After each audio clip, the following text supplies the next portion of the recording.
So we're going to continue our study of Matthew. We're going to wind up in chapter 13. We'll start in verse 24, the parable of the tares and the wheat, or the weeds and the wheat, however you want to think about it. I want to do a quick recap of 13 in general, and just a reminder of kind of what's going on. So Jesus has sent his disciples out. They've come back, and he is teaching from a house. He's been in a house. He goes out and then teaches to the crowds, and then at different points in this chapter, he goes back in and talks to the disciples, etc.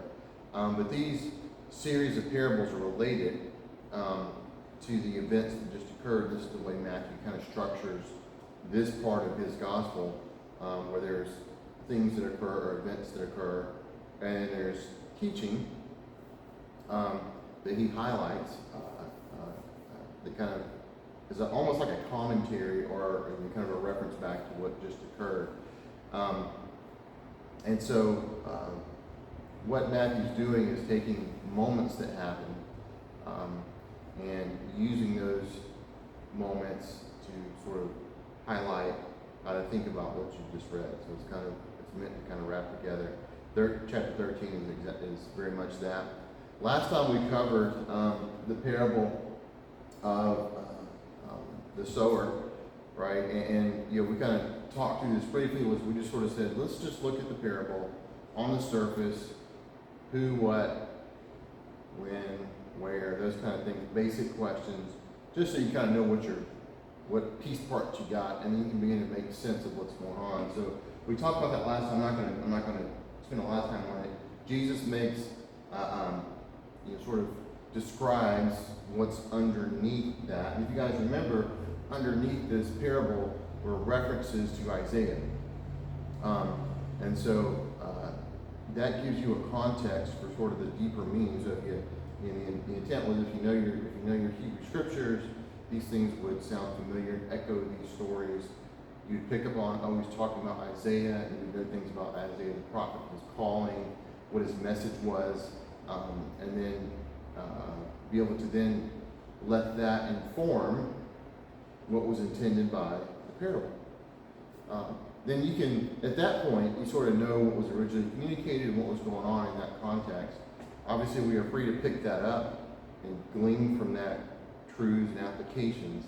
But I believe strongly that's a two-step process, and we should always remember these two steps involved. We don't get to say, oh, Jesus was talking about spreading his gospel and getting people saved in the 21st century. That's not what he meant. That's not the people he was talking to.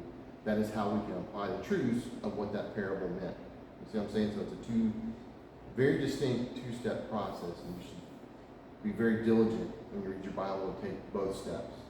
Don't jump to step 2 without thinking about step 1. So we got that, and Jesus tells us it's a kingdom announcement.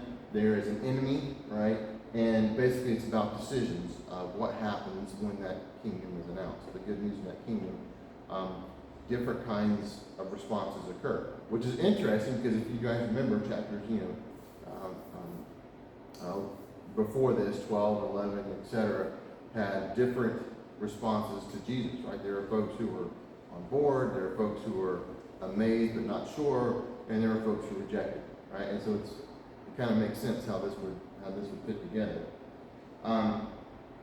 This go around, just to kind of remind you, we're going to talk about the tares and the wheat, or the weeds and the wheat. I kind of like the alliteration. And plus, tares is not something anybody knows about these days, right? Anywho, so what's going on in this parable? So it's verses 20. The actual parable itself is 24 through 30. If you want to read through it real quick while I'm talking, won't take but a second, and it's familiar. But it's an owner of land, which in and of itself is an interesting thing, because the people he's talking to aren't typically that. If you were to sort of sample the population of the folks he's speaking to, it's a good chance that those kinds of folks made up a smaller percentage of that group of people. By and large, people he's talking to at this point aren't owners of land. They would be more likely to be the bond servants working on the land. And maybe they're even not even that fortunate, right? So the point is, that would have been an interesting thing. It implies somebody with authority, right? So the owner plants good seed. That's important. It's good seeds in his field. Apparently in the night, at some point, after the planting, enemy comes by and sows bad seeds or weeds, things you don't want. Eventually, as the sprouts come up and the field, the seeds themselves grow, the bond servants, the workers in the field, come to the owner and say, hey, didn't you plant good seeds? We're finding weeds among this wheat. Do you want us to tear it all out and burn it? And the owner is smart. He says, no, let's just let it all grow up so that when it's fully grown, we can tell the good from the bad. You guys will go in, pull the weeds out, we'll burn that stuff, and the good stuff we'll harvest and put in my barn. That's the parable. What in the world does that really mean, though? I mean, what's the intent of telling this farmer's tale? What would have been the takeaway? I mean, be wise and let things mature and grow and see how things play out, maybe. Probably good application of it, but why would you tell the parable anyways? Okay, so let's break down. Let's start by breaking down, remembering what we've just read. Jesus has done all these things. He exercised his authority over both the physical and spiritual realms. There's been these reactions to him. Let's look at the piece parts of the parable, figure out what we're working with, and then determine kind of where to go from there. So we have an owner, farmer. He owns the field. Big deal. In other words, he has some authority and some means about him. We have an enemy, which is odd, and we have some bond servants. Now, bond servants in your translation is that's my rendering of that word. Bond servants tends the word slave and servant in the New Testament means a lot of different things. In this case, most likely it means somebody who has a debt to pay somewhere, and so they've sold themselves into slavery. They acquire to work to acquire the money to pay off the debt. Maybe it was to the farmer himself, the landowner, or maybe it's to somebody else. But this was a common practice, particularly in Roman-occupied Israel, where the tax rate was somewhere north of 40%. People were losing their land and their ability to sustain themselves, and they had to do things like this to pay their taxes and feed their families. So we have, those are sort of the folks who are sort of doing things in the story, right? We have some seeds, the good seeds of the wheat. We have some seeds of the tares or the weeds. A quick note about that. I was reading it. This parable would probably make a lot of sense if the weeds that were involved were understood. So, like if you had a wheat field, you know how wheat grows up about yay high, it's kind of golden looking or whatever. If I planted like dandelions, like that's not. It would take away from the power of the parable. But there is, in fact, a kind of a weed called a darnel, which looks very much like wheat, but is actually poisonous if you eat too much of it.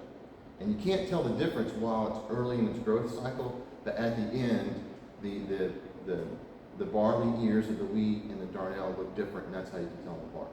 Okay? It's quite likely that's what was going on. It was actually against the law in Roman law to plant darnel seeds in somebody's field as a means of a means of harming them to kill people. So the point is, you have these two kinds of seeds in this field, right? And then you have this enemy comes in. So why would an enemy do this? Like, tell me don't think too theologically deeply, but just what would this do in a farming setting? Like what competition. Okay. Okay. So the enemy comes. What do the weeds do to the field? They ruin the crop. They make it hard. I mean, in other words, if you weren't too intelligent, didn't have any common sense about you, you would just harvest the whole thing, and your crops ruined. You have dangerous stuff and good stuff mixed together. It also makes the overall yield of the field less, because at the end of the day, you have some seeds that are consuming nutrients and space in the field, right? So it has some detrimental effect. In other words, And the fact that it's an enemy is important, not just some random guy drops some seeds. I mean, this was a planned, intentional act meant to do harm to the farmer and his crop, right? That's very important. Like, there's a real enemy, an opposing force. This farmer's smart. He's been around the block a few times. He knows, hey, look, it is what it is. I can't undo what's done. It's kind of the facts on the ground. What I can do is wait until I know what is the good stuff and what is the bad stuff. I'm going to send you guys out to pull off the bad stuff once it's fully grown. We can tell the difference. Once it's born fruit, so to speak, I'll be able to tell what the weeds are. We'll yank those out. We'll just pile the stuff over off to the side. We'll burn it because it's useless and not good and actually dangerous to people. And then what's left will be the good stuff. We'll harvest that as normal, put it in my barn, I'll have food, right? That's what's going on, okay? So you've already heard the parable of the sower and the seeds, right? There was 4 types of soil and there was just seed that was sent out. This one is similar but different. Both parables involve sort of agricultural setting, but there's more going on, or a different angle with this one. So Jesus later, he comes back into the house. The disciples come in and ask him, hey, what's the deal? What's this about? Help us understand. You guys can read it for yourselves, but I've done the liberty of outlining what Jesus says.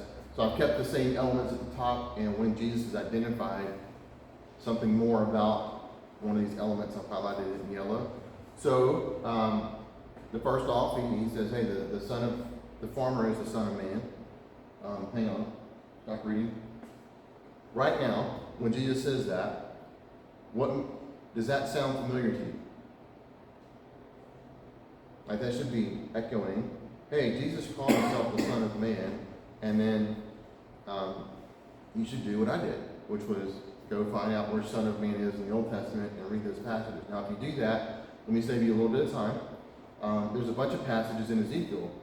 Ezekiel himself is addressed as Son of Man, which just means human person, by the way, male gender human person, when God's giving him his revelation. If you strip all of those out, you have just a few more than other instances, and of those, there's I think a couple in the Psalms.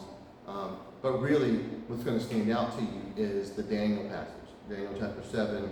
Daniel himself is a large, when I say large, I mean he's prominent, his message is big, sort of amplified in the day of Jesus because of its comments on the end of the age and its comments on the Messiah. And it applied well. I mean, in both cases, you have Israel was oppressed by a foreign power. So Daniel was sort of one of those places people tended to focus.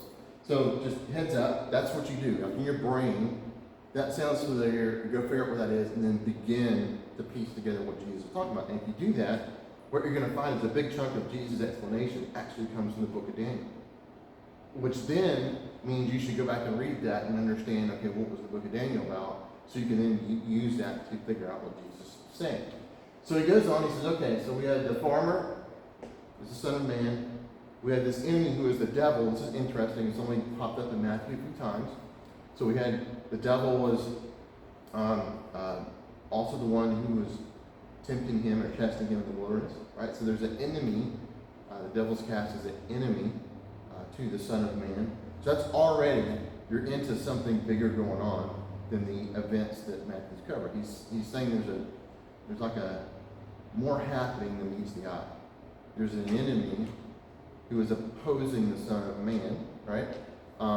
We have these bond servants, these workers, basically. Those are angels in this story. We have good seeds. Now, this is interesting. The seeds aren't, in this case, just the message, which is what they were before. They are actually children of the kingdom, or the good seeds, and children of this enemy, this evil one, are the bad seeds, the weeds. You got it so far?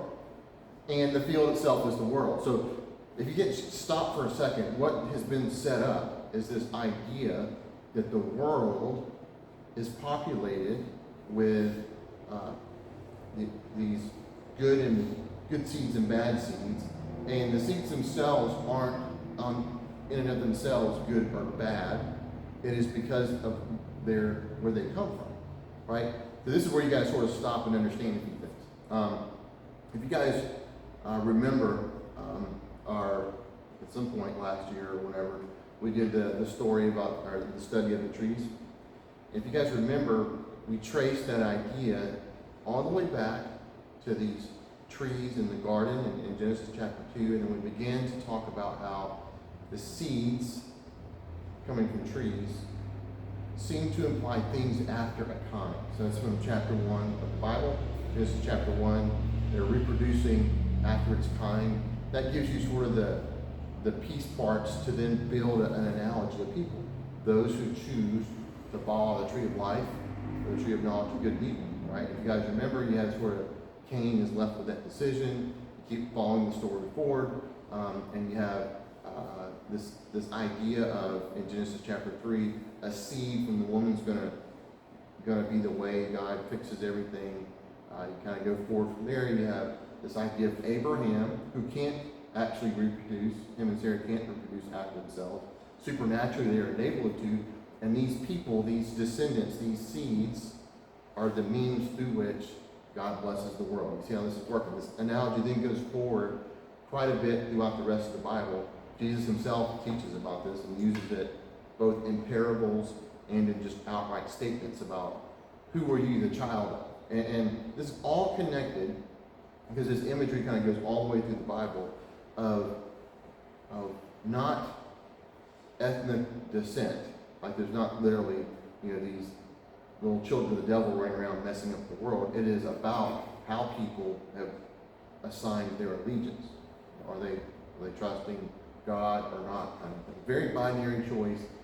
Moses kind of highlights this in Deuteronomy quite a bit. There's a path of life and a path of death. You got to choose, which is ironic. He's talking to the chosen people themselves, by the way, when he says this. But you get the idea, right? So the children part isn't like there's just some people who are they're born and destined to be children of the devil and there's no hope. Like that's not the model. The model is always about choice. What are you doing with the announcement of, in this case, the gospel? In the Old Testament, where's your allegiance? Is it to Yahweh or somebody else? Because the context of this story, remember, Jesus has been doing things based on an announcement of the kingdom and a claim of who he is, and these people responding. You can now see why this kind of folds in, right? There are these seeds in this agricultural parable who are making decisions. Some of them are choosing to follow, and some aren't, right? Then Jesus said, because he zoomed out, he called the field the world, the land, everything. He has made this, he has made an interesting connection. So it's not only about what's going on roughly in our calendar a couple thousand years ago. Jesus is doing this thing and people responding. He's not only commenting about that. He's starting there, but then somehow he's beginning to bring in like this whole idea of angels and this harvest, and this idea of the end of the age. I think the world is the actual English word in the passage. The Greek word underneath it is aion, which means age. So it's a fixed time period. He zoomed out.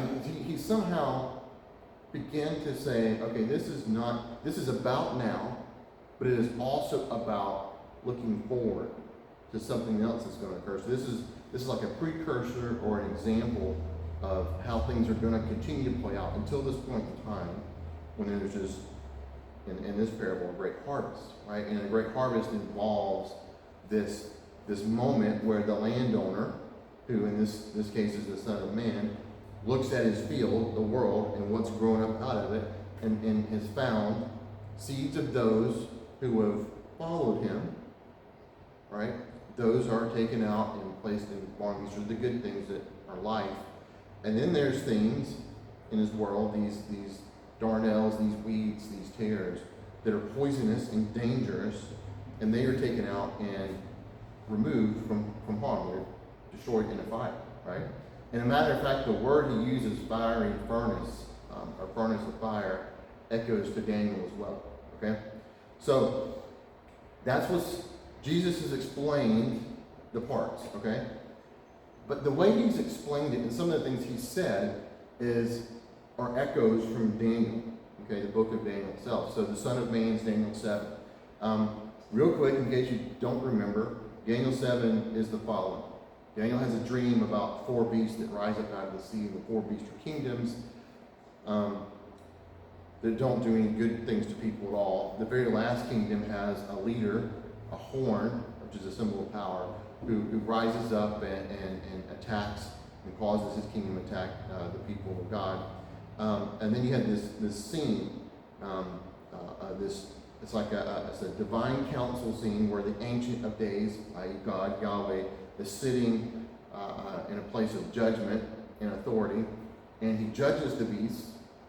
And in the judgment of the beast, after that occurs, Daniel says the Son of Man comes and ascends to the Ancient of Days, and he is given, and his people are given, authority over all of creation. I mean, that's kind of the short version of it. The key thing is, the Son of Man is a human figure who ascends to the Ancient of Days, and in him he is vindicated and given basically the world in terms of authority.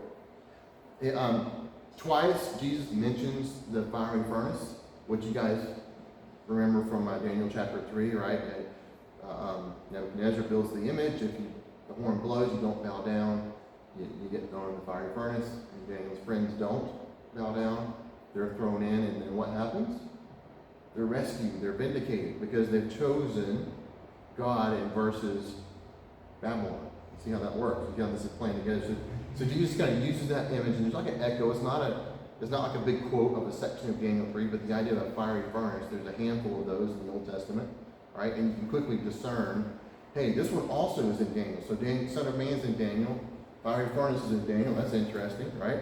And then Jesus talks about the righteous ones who will shine forth. That's an odd image in a way, right? But this is a sort of a reference to Daniel 12, and it's definitely eschatological in nature. In other words, an end of age kind of comment. It's an end of age quote from Daniel chapter 12. But it's a powerful thing because the story in chapter 12, Daniel was told. So Jesus is pulling these references out from Daniel, right? And in Daniel chapter 12, Daniel was told, hey, look, at this time, this time when it all culminates together, there's going to be this time of trouble which has never been before, right? And at that time, your people shall be delivered. Delivered, obviously, from destruction and death and danger. So you're saved, delivered from. What has been described has been, this oppression, these empires who are large and powerful and don't do good things to people. It says, and this is where things get pretty interesting if you read carefully here. And many of them that sleep in the dust of the earth shall awake, some to everlasting contempt. Maybe those are the seeds of the weeds, right? Who have chosen, right? One path, and some to everlasting life. Okay? So now you begin to see when Jesus sort of describes this thing, when he sort of paraphrases, it matches up nicely with what Daniel 12 is outlining, right? This is kind of the passage he's referencing. It says, and they that be wise shall shine forth as the brightness of the firmament. Okay, so what's the firmament? Huh? Yes, it's the stuff above. It's not the stuff below, it's the stuff above. So what's stuff that shines in the stuff above? Star. Yeah, it looks like star, right? So the things that shine in the firmament. Now, Daniel's not saying you're going to be a star, okay? Daniel's saying you're going to shine like a star, okay? In other words, you're going to be shining is there's a deep Old Testament sort of rabbit trail we could go on about shining, but just think of it this way. You're going to be glorifying God. So those who have glorified God, how would you know they've glorified God? Because of how they've lived their life. In other words, after the seeds have grown up and borne their fruit, you're going to know if they've glorified God. So all this stuff is playing in this metaphor. And says that, hey, they're going to shine like stars forever and ever. Right? You're going to be vindicated, rescued out, and what you've done is going to continue. You continue to glorify God and be in His presence in the firmament up where God resides, not on the eretz of the land where the people are. Right? And below the land is that's Old Testament cosmology, by the way. We've talked about this, but just so we're clear, there's an oversimplification, but will get you far enough along. There's three sections of creation. There's the earth or the land, and they didn't think of it as a globe. Okay, sorry, but they didn't. There are waters above, right? That's where the rain comes from. There's this firmament, this division between those waters above and the ground, and above the firmament is where God and spiritual beings reside, not on the earth, right? They're above. And then below the earth, there is waters below. Why is that the case? Well, if you go to the Middle East and you dig in the ground in the right place, water comes up. That water had to come from somewhere, right? So water's below, and then in that realm is also the grave. Okay, so it's very simple. Stuff below, water's in the grave, you have the land, that's where people, plants, and animals. You have sort of this in between the sky where birds fly, but then the firmament, right, is a boundary, and above that there's some waters, and above that is where spiritual beings are. So if you think about stars in the firmament, it's like, the idea is beings up there in that realm shining. It's kind of the imagery. Anyways, so what do we got? We got this eschatological parable based on a farming metaphor that says people are going to bear their fruit. They're going to be what they are, based not because they're a special kind of seed. The good, the bad seed aren't because like the seed itself. It's because of the choice they've made. Okay, that's the whole thing. Right, the whole couple of chapters before have been people reacting to what Jesus has done. So the choice you've made about that determines what kind of seed you are. And obviously, you can start in the state of being a not good seed because you haven't made the right choice yet, but eventually make the right choice and be a good seed. Okay, so that's all possible. Don't press the parable too far, because then you get into some really bad theology. Just kind of let it work at the level it's working at. You track him so far, right? This is about responses to Jesus in the kingdom. He's now located this in a broader context. And hey, this is happening now, but it's also true of how things are going to play out eventually. Okay? Right? Now, how do I play? So I've told you this, great, awesome, but hey, there's some other stuff in here, Patrick, we haven't covered. You're right. There's a couple other parables. What are we kind of talking about? So then you get this. If you sort of zoom out a little bit, which is kind of like my favorite thing to do after you've done the hard work of double-clicking and going into details, it's always nice to zoom out and kind of figure out where things are going on. Okay, chapter 13 overall on the top left, green and blue little blob things for all the parables that are in there. Sower and the seed we talked about. There's an enemy, all right? There's weeds in the wheat. There's an enemy and a gathering and a judgment.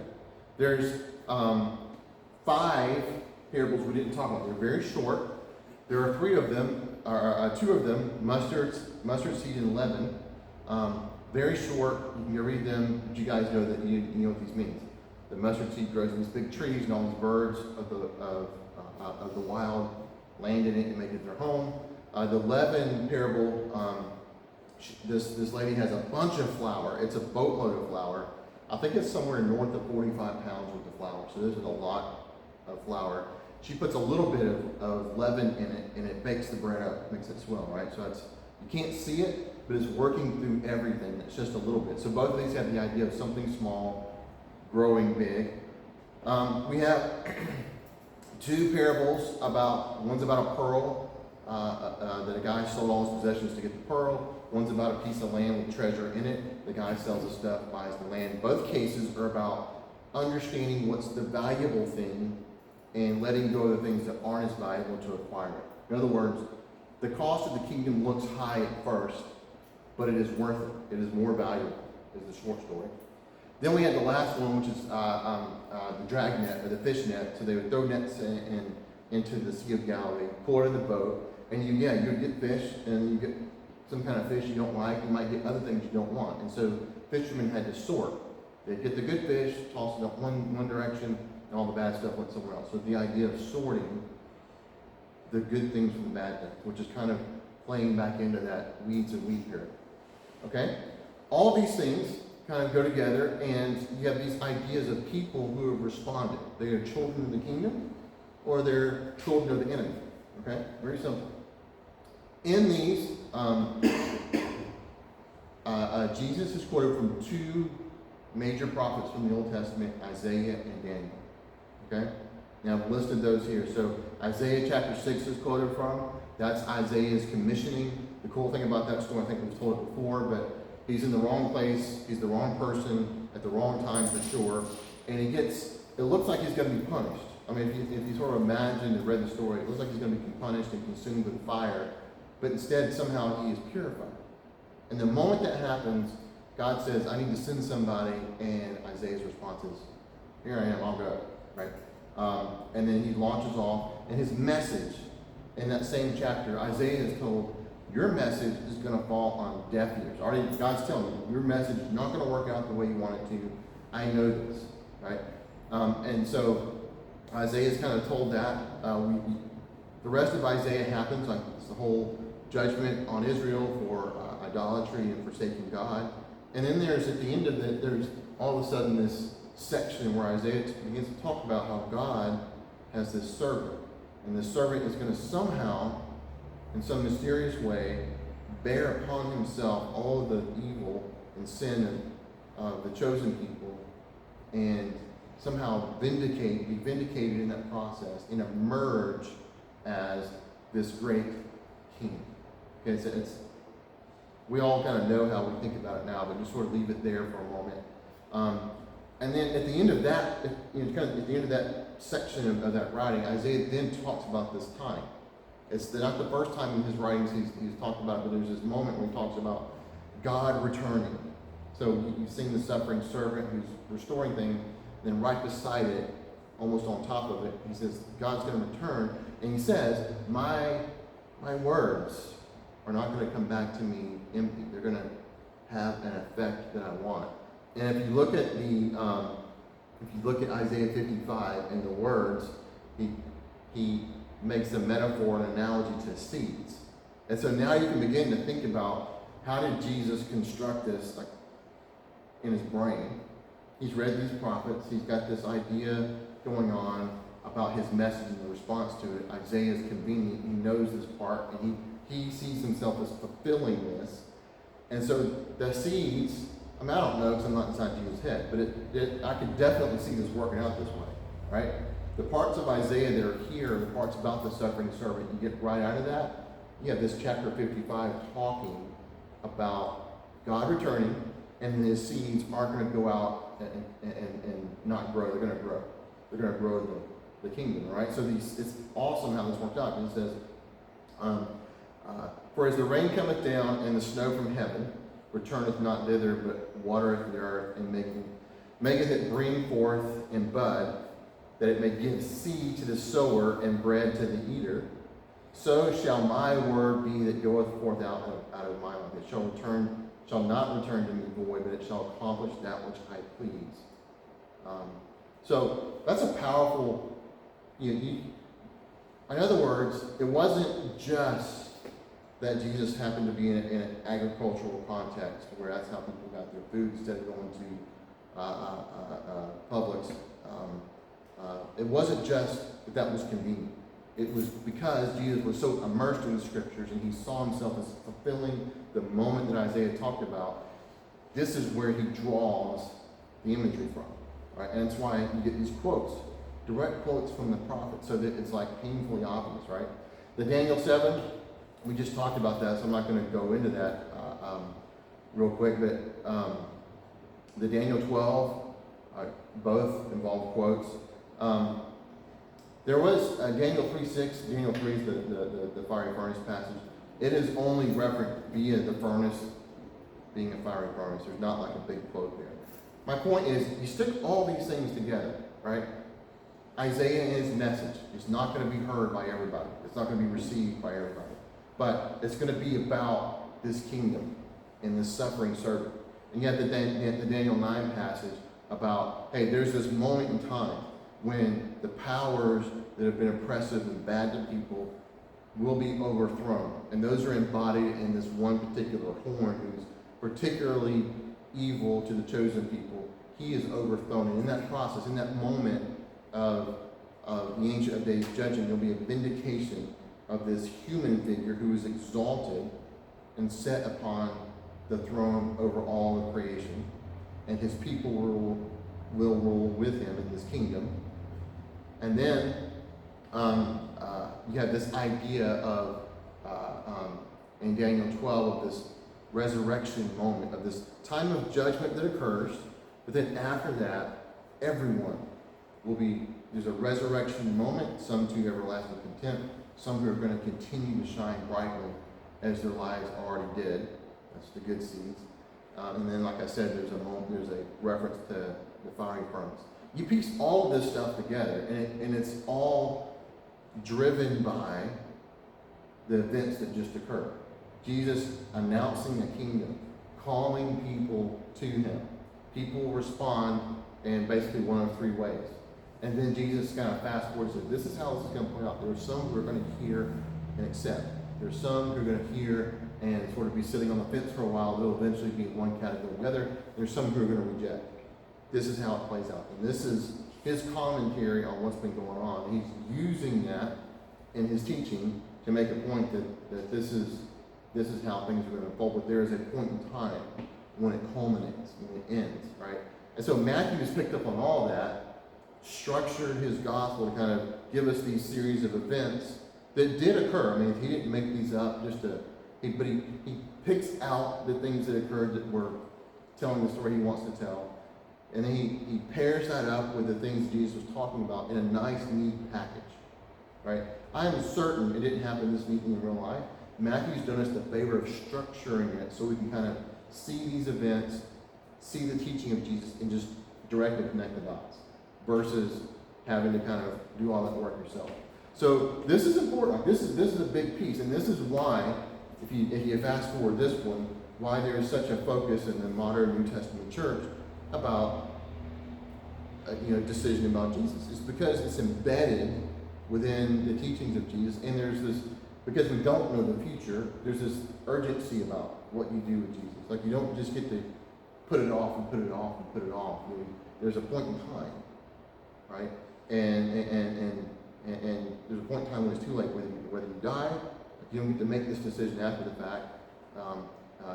It's not like the stuff's gathered and then somehow transformed. I mean, the fruit that was born is the fruit that was born. So you see how this plays together. This should connect all back up to how you hear the modern church talk about sort of evangelizing. Why there's a bit of urgency behind it. It's because of things like this. Jesus is saying, this is how it's going to play out, right? And so we want people to respond. We want people to hear the invitation. And for those who choose to reject first, we want to continue to work on them, right? And help them along. Hopefully they'll make the right decision eventually. You see what I'm saying? Like, this is why it all kind of comes, this is why it is the way it is. This is the grounding, right? And so what we experience sort of in our lives and what we hear at church is a summary of all that. It's not explained because the assumption is you kind of understood how it all fits together. So one of the valuable things about digging into the Gospels the way we're going to dig through is we're going to see the grounding and the teaching that Jesus has given us, and then we can think about our current modern experience, right, and sort of where that comes from. Make sense? Hopefully. Anyways, we'll be in Matthew 14 next. Big major event happening in the life of Jesus that's important.